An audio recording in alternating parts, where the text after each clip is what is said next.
Situation. Given a prop cantilever shown with L equals 6 meters and then W is 12.5 kilonewton per meter. Okay, so very basic yung mga question. Find the location from the left support of the maximum positive moment. Find the maximum positive moment and then find the location from left support of the maximum deflection. Alright, so hopefully no, medyo sanay na tayo mag-analyze ng prop cantilever beam. I already mentioned in the past that maganda i-memorize na yung reaction dito, no? So yung reaction dito ay lagyan ko lang muna. So yung reaction dito is 3/8 WL. Yung reaction dito is 5/8 WL. Tapos yung moment reaction dito ay WL squared over 8. Okay, so kung nakalimutan man yan, just don't forget to apply superposition method to solve for this, yung reaction na yan. Kasi ang idea lang naman dyan, kung meron kang cantilever beam subject to uniformly distributed load, yan. At saka, andito yung reaction mo, di ba? So, reaction R, W. Tapos ito yung L. So, ang idea lang yan, pwede mo itong i-breakdown.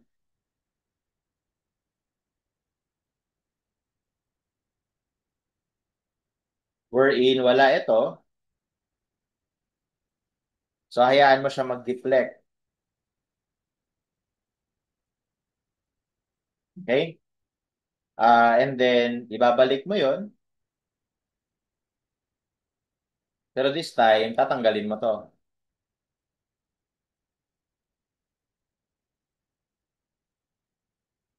Yan. So, hayaan mo rin siyang mag-deflect. Dahil dun sa reaction. Okay? Pero dapat, kapag pinagsama natin to, ay dapat equal dito sa original, no? Na kung saan, ang deflection ng original ay pag ganito. So, dapat wala talagang deflection dito, no? Okay? So, therefore, if you write down the deflection, so 0 is equal to delta 1. Yung delta 1 kasi downward, so gawin natin negative. Tapos yung delta 2, pa-upward, gawin natin positive. So, ganyan. And then, ano ba ang formula ng deflection? So, parang lumalabas lang, delta 1 ay equal sa delta 2. So, di ba ang formula ng deflection nito, dapat lang kabisado natin. Kapag cantilever, siguro, move ko lang context, plus. Ayan. So, ang formula ng deflection kapag cantilever is WL to the fourth over 8EI. Okay? So, that is equal to, ang formula naman ng deflection kapag cantilever tas may concentrated load sa free end, that is, ano dapat yun PL cube over 3EI. Pero syempre, yung ginamit ko na force ay R, so gawin ko lang din yung R. So, that's why dito makikita nyo, magka-cancel ito, EI. Magka-cancel itong L cube. So, L to the fourth, L na lang yung may iwan. Kaya dito makikita natin na yung reaction doon is actually 3/8 WL. Ayan. So, kapag alam mo na to, madali mo na to makukuha. Mag-summation of forces vertical ka lang. Okay? So, kung kabisado mo nga yun, mas maganda. Medyo mas mapapabilis ng kaunti yung solution natin. So, anyway, ang tanong, find the location from the left support, bali dito, of the maximum positive moment. So, nasaan daw yung maximum positive moment dito? Well, one option is you can draw the shear and moment diagram. But another would be just to simply use method of section. So, pwede tayong mag-cut na lang kasi magka-cut ako. Yan, cut natin. Isolate natin yung section AA na yan sa kaliwa. Ito ngayon yung cantilever natin. Dito tayo nag-cut. So, ito yung uniform load. Okay? Tapos, meron ditong moment reaction. Meron ditong force reaction. Solve natin mamaya. And then, ang goal natin, mahanap saan to located. Saan located to? X. Okay, na kung saan yung moment doon ay positive, maximum positive moment. Okay? So, ang dapat natin maalala dito is that to calculate the maximum positive moment in the beam, it is actually located at the point of zero shear, no?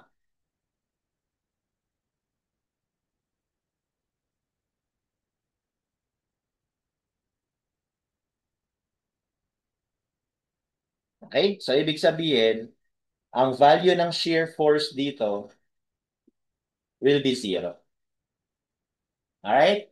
Okay, so anyway, this is WL squared over 8. Tapos this is 5 over 8 WL. So, kumpitin na natin.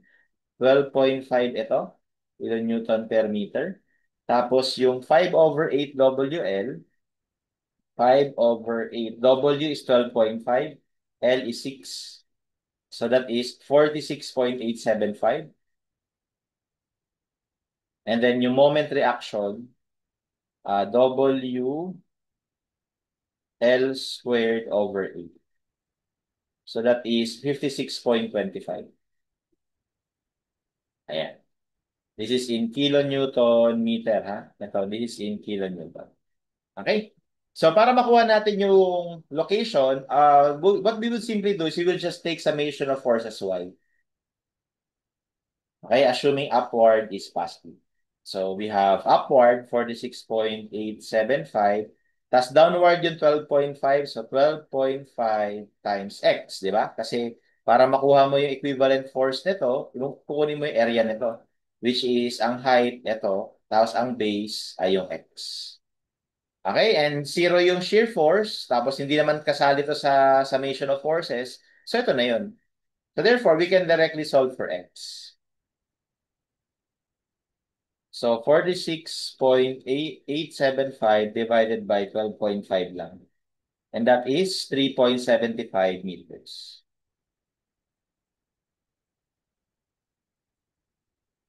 So that is the location of the maximum positive moment. Next, what is the value of the maximum positive moment? Again, may option tayo na i-drawing yung shear and moment diagram. Pero dito, pwedeng pinaka-shortcut is mag-method of section ka na lang.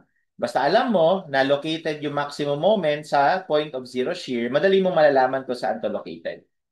So ngayon, na alam na natin kung nasaan siya, so pwede natin makuha to by taking summation of moment at this point. Tawagin natin tong point A. No? So taking summation of moment at point A, equal to 0, assuming counterclockwise is positive. So we will have 56.25 ito. No? Counterclockwise yan. So, tapos ito, clockwise. 46.875 times x na 3.75. Di ba? So, pag nag-moment ka dito, ito ikot. Clockwise. Ang moment arm niya ito.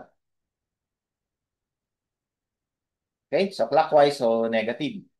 And then what else? Yung W. So, yung area muna, yung force muna nito is 12.5 times X.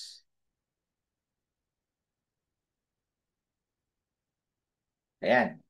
Tapos, ang moment arm niya, so it will be acting at the centroid of this rectangle, di ba? So, sa gitna. So, kalahati ng X yung moment arm niya. So, 3.75 over 2. Okay? And then, ang rotation na i-produce nito ay counterclockwise. So, positive. Okay? And don't forget, yung hinahanap natin na maximum positive moment. Okay? And dahil ang rotation, ina-assume ko na ang rotation niya ay counterclockwise, so plus lang ito. And that is all equal to 0. So therefore, the maximum positive moment is equal to,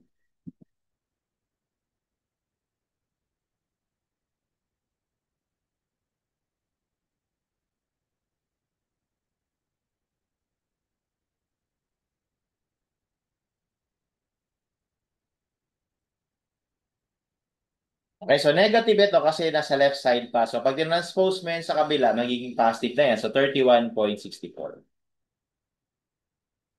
kilonewton meters. Okay, and that would be our answer for number 2, letter B. Now, for number 3, find the location from the left support of the maximum deflection. So, alam naman natin, magde-deflect nga ito, di ba? Ganyan. So, tinatanong sa atin, saan daw yung location nitong maximum deflection? Di ba nandito yan? Eh? So, saan ito located? Okay, so to determine that, we will apply different deflection methods, no? Deflection calculation methods. Pero para sa akin, kung hinahanap mo yung location ng maximum deflection, and then alam mo na naman yung mga reactions, no? Alam na kasi natin yung mga reactions dito eh. I think it's best to use double integration method, no? So that's just for me. So let's apply double integration method.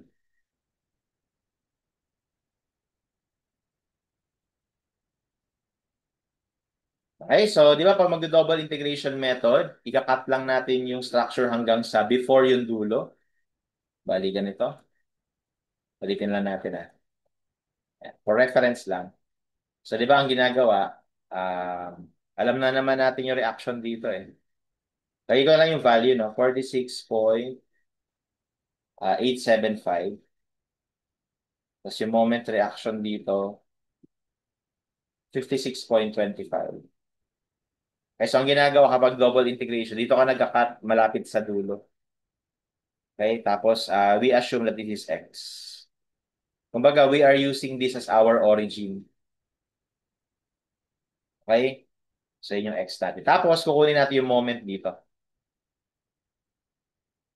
So, yung moment dyan is yun yung EI y double prime. Okay? So, EI y double prime. So, by the way, lagyan ko rin ng value to. This is actually 12.5. And then this is 6, although hindi natin yung kailangan. Okay, so yung EI y double prime ay equal sa... So take note, ang convention natin sa double integration method ha is clockwise positive, counterclockwise negative. So starting off with this one, this is counterclockwise, so negative yan. So negative 56.25. So lagyan ko lang dito ng x raised to 0 kasi moment yan eh. Di ba pagka moment, wala naman talaga dapat moment arm yun. Pero just to prepare that, kapag nag-integrate tayo, na meron diyang x raised to 0 mamaya. No? Next, yung 46.875, ang moment arm natin is x. Diba? Kasi dito yung nagmo-moment eh. Yung moment arm natin para sa kanya. And then, ang rotation nito is actually clockwise. So, it's going to be positive. And lastly, yung W. So, 12.5 no, times x. Kasi, para makuha yung equivalent force, kukunin mo area nito. Tapos, ang base mo is x. And then, ang moment arm mo is half ng x. Ayan. And ang rotation na ipoproduce nito ay counterclockwise. So, negative. So, ganyan. So that is already our moment equation. So now, we will integrate para makuha yung slope equation. So EI y prime. So integrate natin to. So ang integral nito is negative 56.25x. Ang integral naman nito is 46.875 x squared over 2. And ang integral naman nito, so take note, this is x squared over 2 already, no? Itong buong to. So pag in-integrate yan, that is 12.5 x cubed over 3 times 2 is 6. And then don't forget your constant of integration. Now to solve for the constant of integration, we are lucky to have a fixed support at the left. So that means we can dictate the boundary conditions, yung boundary condition natin.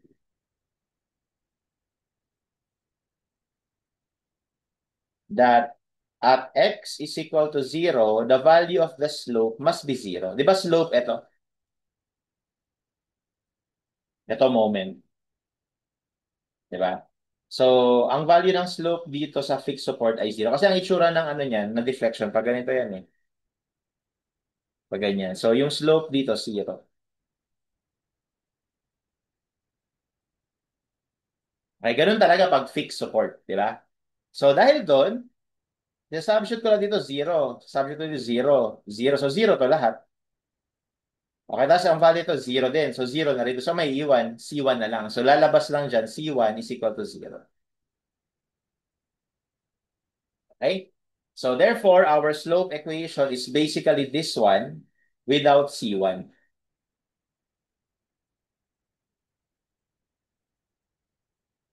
Yan. Okay? Now we can continue on by finding the EIY, no, yung deflection equation. Kaya lang, ang hinahanap lang naman kasi is yung location ng maximum deflection. So kailangan lang natin maalala na maximum deflection occurs at point of zero slope. Diba? Kasi paano tinasabi na ito na yung maximum? Kapag yung tangent line dyan, horizontal. So dito, ang slope mo rin, zero. So ibig sabihin, para ma-locate natin kung nasaan to, i-set lang natin yung slope na zero. At ano ba yung slope? Di ba yung slope? Itong y prime. So i-set ko na to na zero, I solve for x, and then whatever will be the result is going to be the location of the point of zero slope. I mean, point of maximum deflection. So therefore, we will set y prime is 0. So we will have 0 equals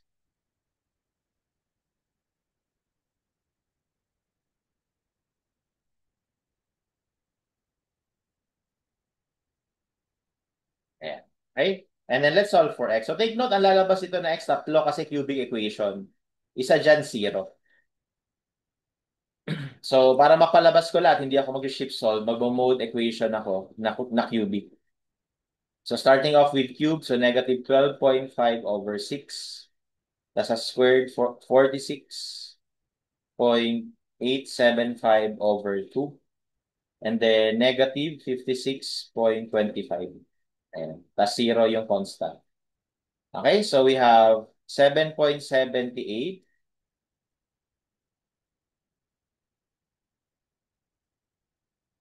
We have 3.47. Ayan. And then of course, yung isa, sabi ko, 0 yung isa. Ayan, 0. Okay, so actually, ito yung at the support. Which validates our boundary condition. Na kapag sa support, kapag nasa fixed support rather, so at fixed support yan, fixed. Automatic 'yon na ang slope dapat doon zero. So tama lang. Pero hindi ibig sabihin na nandiyan yung maximum deflection kasi nga support yan eh. Walang deflection diyan. Ang nagkataon lang diyan na yung slope diyan is dapat zero. Saan pa? So sa location daw na 7.78. Unfortunately, yung 7.78 is wala na sa beam yan, no? Ibig sabihin lang yan, pag pinag-continue mo yung curve na to, siguro somewhere dyan, magkakaroon ka na naman ng parang maximum point. Nalagpas na sa beam. So, ibig sabihin, hindi na ito part ng beam, no? So, ibig sabihin, hindi natin ito i-consider.